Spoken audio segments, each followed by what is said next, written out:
we may meet tonight. Sevierville was first founded in 1795. This is the 8th oldest city in the state of Tennessee, old enough to have many stories, many tragedies, and many tales to frighten even the most cynical among us. Tonight we will hear the historical stories of real Sevierville residents who have met their untimely ends on these very streets.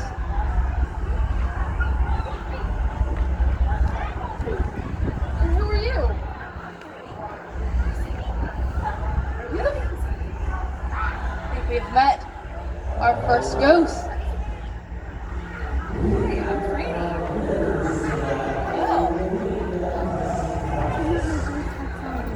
My name is Franny. On April 1st, 1920, I was a guest at the Central Hotel on the public square. No one truly knows what happened to me, but I left the hotel and I drowned. The management thought that I escaped and made it safely back home, but I didn't. Let me tell you about the first few, dates that the flood, sorry, about,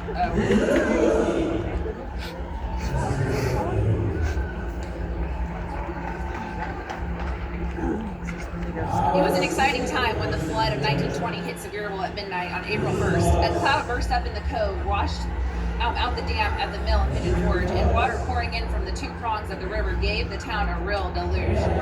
Mrs. Ethel Chandler came down the street from her home, calling out in an effort to arouse the people from the town, but they never found out how she knew that the flood was coming. Water rushed swiftly through the first floor, and the hotel rose several feet, washing away everything not secured.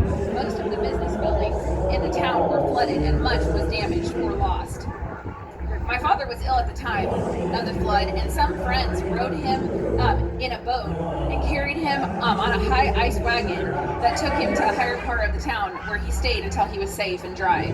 Strange things happened during these hours, where when daylight came, I'm sorry, I had to take this off. When daylight came, you could see chickens clinging to the branches of shrubs, a rabbit sitting on top of a piece of high equipment across the square.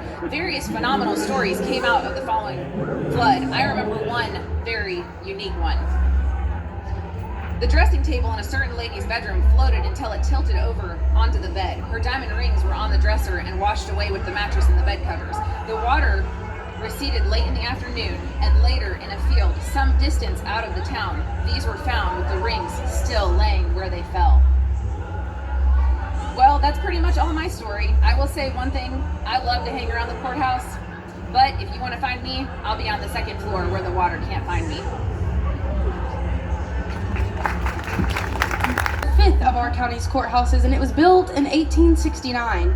It has seen many trials of gruesome crimes, but perhaps none more heinous than the murders carried out by a group of vigilantes called the Whitecaps in the late 1800s. Although they dressed in white and covered their faces, the Whitecaps had nothing to do with the Ku Klux Klan, nor did they target any particular ethnic group. Instead, the Whitecaps were formed by a group of nefarious citizens who sought to rid Sevier County of what they deemed indecent. Loose women, lawbreakers, they'd beat and threaten folks, forcing them into leaving town because of their perceived immoral behavior. Sometimes they'd even kill those who spoke out against them. That just happens to be one family whose brutal killings drew a mass attention, and it landed two of the Whitecaps on trial for murder. Why, look, here's one of those Whitecaps now. Let's see what he has to say. Hey y'all, my name's Ples Wynn. I was born right here in Sevier County, and my best friend Catlett over there, he's born here too, and we grew up, went to school together. But Catlett got us into some trouble back in the late 1800s. He signed up to have some snitches took care of, you know, so he brought me in on that, and let you tell him a little bit more about that. Well, long story short, we ended up trying to help a friend out, and he offered us $200 to go kill a family that had turned him in to the law. After a lot of negotiating, we finally decided to do the job for $50. As you can tell, I was a real genius. And I got my buddy here, Ples, to help me, and we went out and we actually broke into their house. They had just had a new baby, and we shot the mother and the father and left the baby with the stepsister that was in the house, or sister-in-law that was in the house. And we left her alive because, once again, we're real smart at what we do. And right here. And they ended up putting us on trial where it was like crazy. Literally, it took 2 trials and like 14 jurors 14 different times. 14. Well, I got convicted the first time, and he didn't. He got to walk free.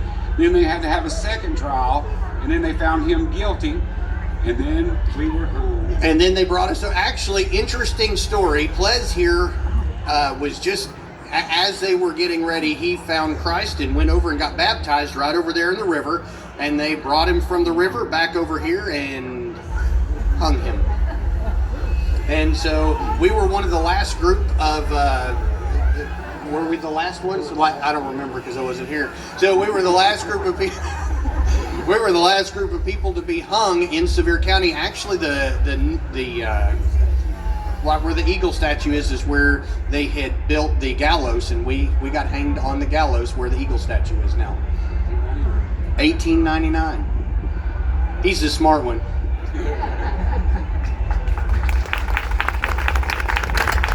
Well, lovely people.